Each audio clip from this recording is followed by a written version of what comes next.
So, hi, good evening, everyone.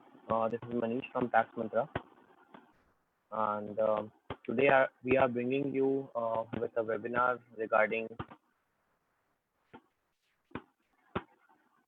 RCM on under GST regime. So, without taking much time, we will start the session.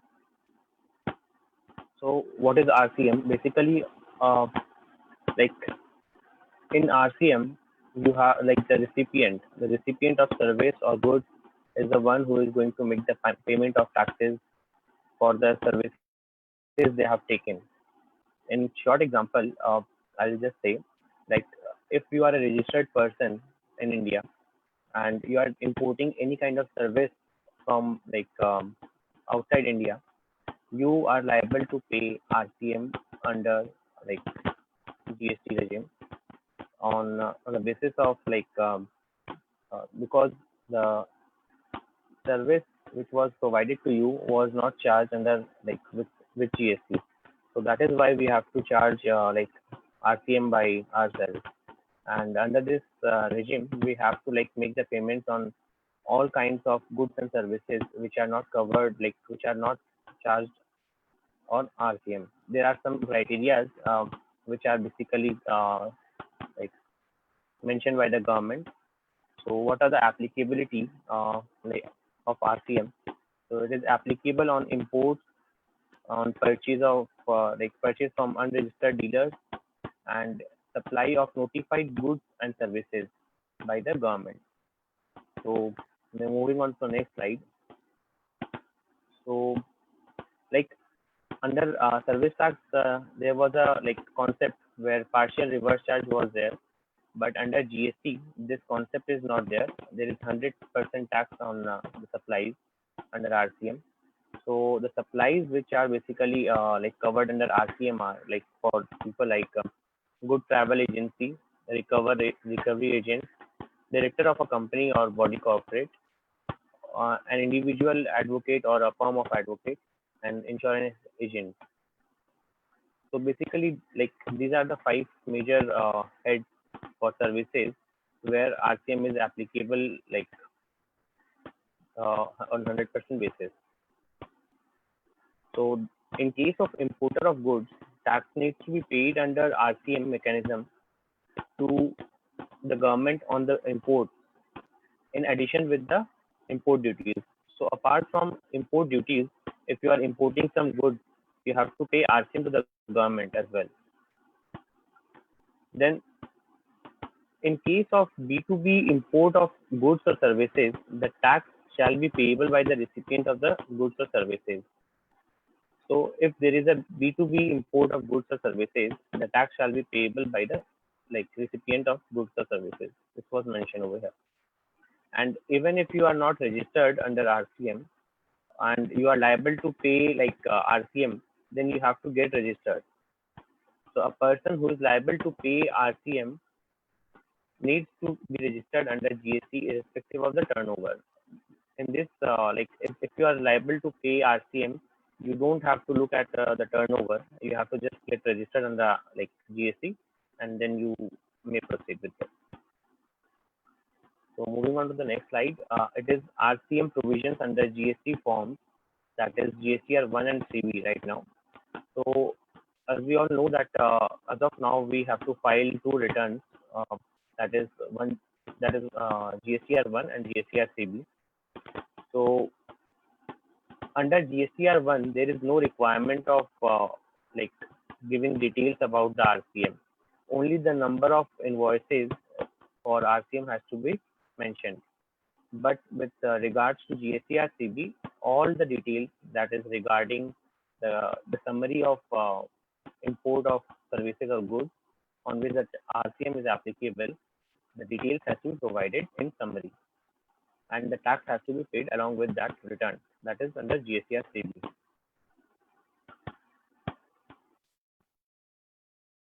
So under RCM mechanism, who is liable to register in the new tax regime? As I said earlier also, even if your turnover is less than 40 lakhs for goods and 20 lakhs or less, within 20 lakhs, for supply of services, and you are liable to like have a RCM payment, then you have to get yourself registered. As per the GST Act, like any person or any business who is dealing in goods or services, like if their turnover exceeds more than 40 lakhs, if they are providing like goods or they are providing services and their turnover crosses 20 lakhs, they have to get mandatory registration. But in case of RCM, if you are liable to pay RCM, you have to get yourself registered without looking at the turnover. And the payment of RCM under GST. So basically, your payment has to be made via cash or like bank transfer, but you cannot avail ITC. If you are having ITC, you cannot adjust those ITC to make the RCM payment. So in shorter form, if you are liable to pay RCM, you have to just pay it. You cannot take any kind of claims against it. Okay. Supply by unregistered dealer. So if you are taking a service, like you are taking a uh, like service or purchasing any kind of goods from an unregistered person, and you are a registered person, then you will have to be the one like making the RCM payment on such supply. So I have mentioned over here that the tax will be paid by the registered person, that is purchaser, and the provision of the act will be applicable to them. The concept behind this is to prevent tax evasion and promote transparency. So this is just to promote more and more transparency to the like transactions, and the input credit will be allowed to the registered dealers. So the person who is making the payment, the RCM, they are the ones who can claim this ITC under reverse charge mechanism. With regards to the e-commerce operator, for services provided by e-commerce operator. So in case you are a service provider like via e-commerce operator, then in that case, the e-commerce operator is the one who is liable to pay the RCM. For example, I've mentioned over here that Urban Clap provides services of plumbers, electricians, teachers, etc. Urban Clap is liable to pay GST and collect it from the customers instead of the registered service provider. This is just similar to Uber. Like we take Uber services, but the driver are not liable to like pay RCM. So the company charges their customer, that is us, the RCM along with the fare, and they are liable to make the payment. So if the e-commerce operator does not have a physical presence in the taxable territory, that is in India, like Uber, it is not present in India, but if they are like operating from here, then the person representing such electronic e-commerce operator for any purpose will be liable to pay tax. If there is no representative, the operator will appoint a representative who will be held liable to pay GST. So if the person is not physically present, like the entity is not physically present in the taxable territory, then they will have to appoint a representative to make the tax payments on behalf of. That is for the e-commerce operator. So here's a few example like mentioned over here. So RCM is applicable to this major 5 service providers. So I'll tell you, if you are a recipient, if you are a registered recipient, and you are taking a service from a goods transport agency, then you will have to make a RCM payment. Similarly, if a banking company is taking a recovery agent services, then the banking company is liable to pay the RCM on such services by the agent recovery, like recovery agent. And similar to that, I'll skip this point right now, and I'll mention the last. If you are a business entity and you are taking any like legal services from advocate or a firm of advocates, so you are the one who is liable to pay GST. Even if the like firm is registered, then also you are the one who will be making the payment of GST and not the firm. An insurance agent's services taken by an insurance business, then the insurance business owner has to pay the RCM on such services. With regards to the director of a company or a body corporate, so a company who is like taking services from a director, but not as a salaried employee, not as a salaried director, as a professional service, then the company is liable to pay RCM on such like professional services from the director. Yeah. So time of supply under RCM. So basically, time of supply is basically a point of time where or when you have to like charge the RCM on the services or the supplies.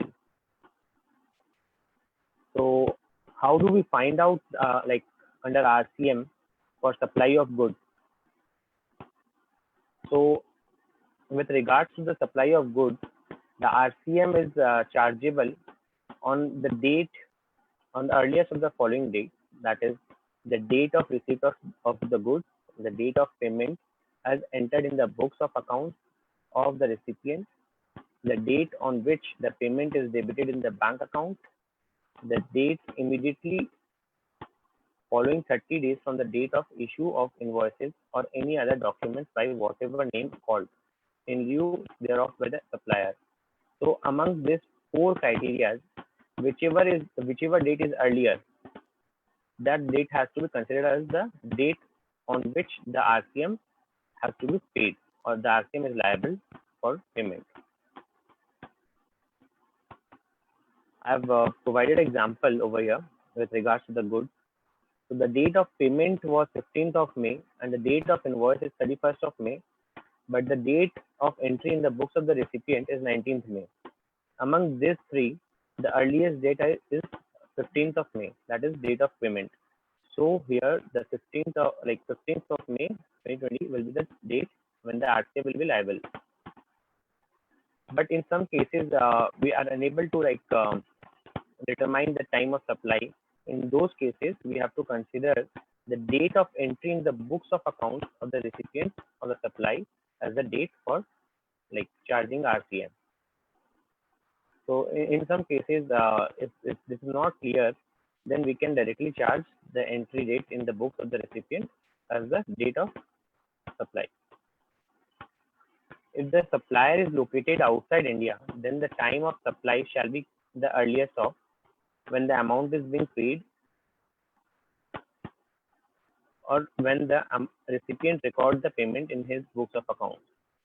So if the supplier is located outside India, these are the two criteria, and whichever is earlier, that has to be the date for RCM liability. With regards to the case of services,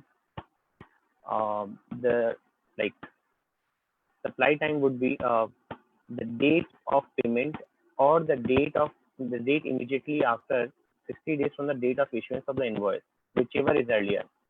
So in case of supply services, these are the two criteria, and whichever is earlier is like determined as the time of supply. Over here also I have taken example. So the date of payment is 15th of May, the date of invoice is 31st of May, and the date of entering the books is 19th of May. In this case also, the 15th of May would be considered as like the time of supply. Similar to the goods, the case of the goods, here also if it is unable, if you are not able to determine the time of supply of RCM, then in that case also the entry of the date of entry in the books of the recipient is the one we have to consider as the time of supply for RCM liability. So with regards to the RCM, we have to prepare documentation as we cannot have invoices for GST payments. So we have to prepare self-invoicing. So what is self-invoicing? Self-invoicing is to be done when you have purchased from an unregistered registered supplier, and such purchase of the goods or services falls under RCM. So if you are liable to pay RCM and you are making a payment of RCM, then you have to self invoice yourself and you have to like document that for yourself or for the government. And that has to like that number has to be reported in GSTR1, the invoice number. Is input tax credit allowed under RCM? So if you are making a RCM payment, you can avail like the ITC, but for the normal course of the business. Like if you are providing like RCM for suppose any kind of professional services, and then you are a like seller of you are deal in a restaurant services, you cannot avail those RCM against that services. But if the like the professional service is taken to run the normal course of business, then you can avail the ITC.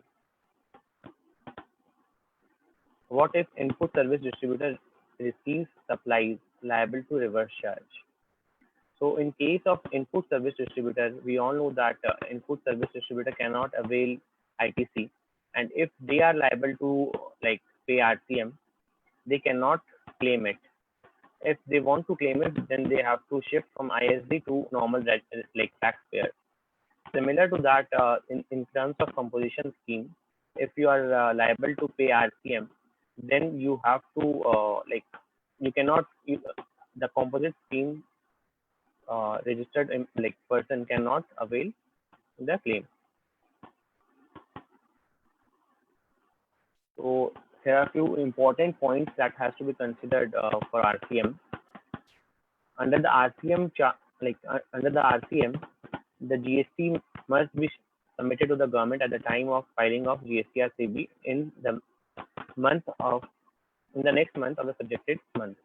That is for April, that has to be submitted along with the for any kind of RCM liability like arising in April, it has to be reported along with the GSTR-CB of April, and the payment has to be done along with that in the next month. And the due dates for this are as per the like GSTR-CB are specified by the government statewide.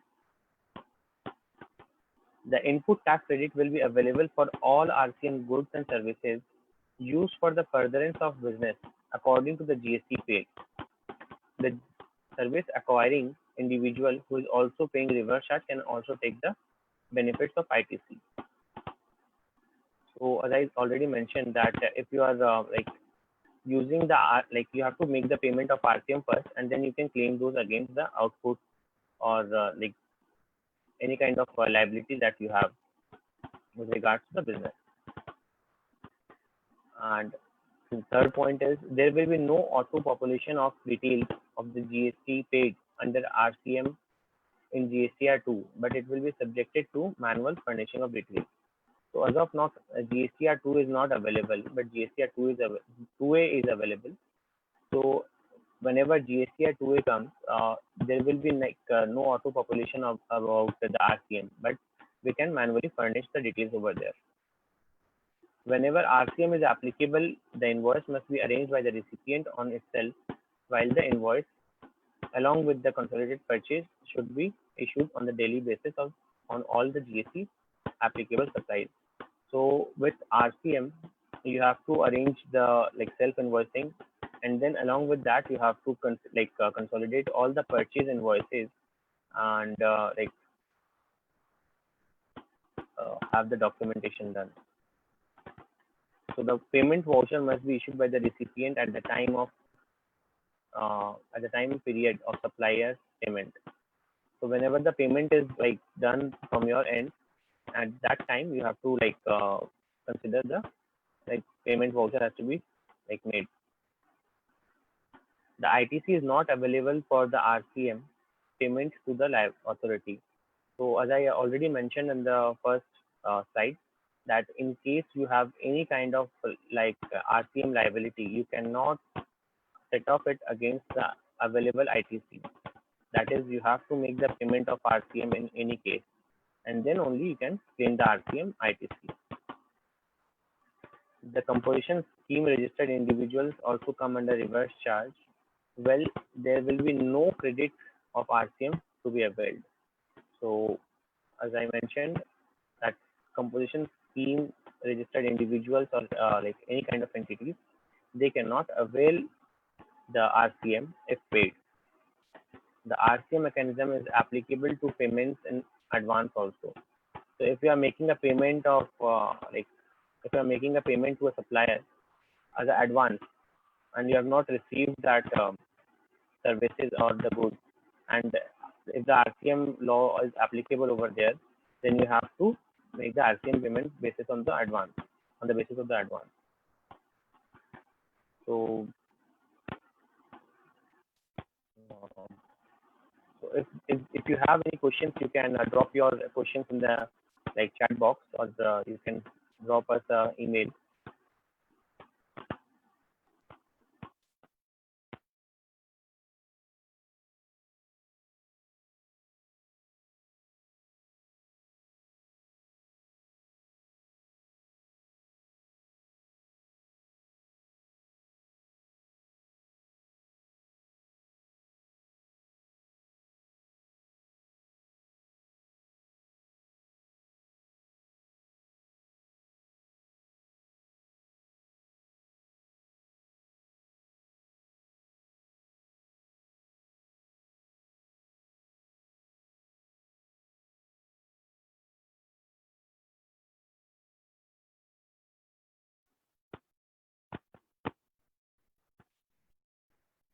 I suppose there are no questions,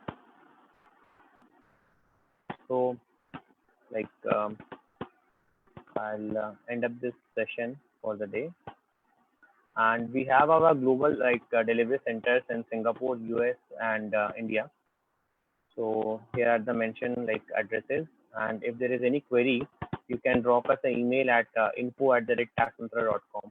Is our like email ID and the toll free number. And in case of any queries regarding the session or any kind of business, like you can drop us a WhatsApp also.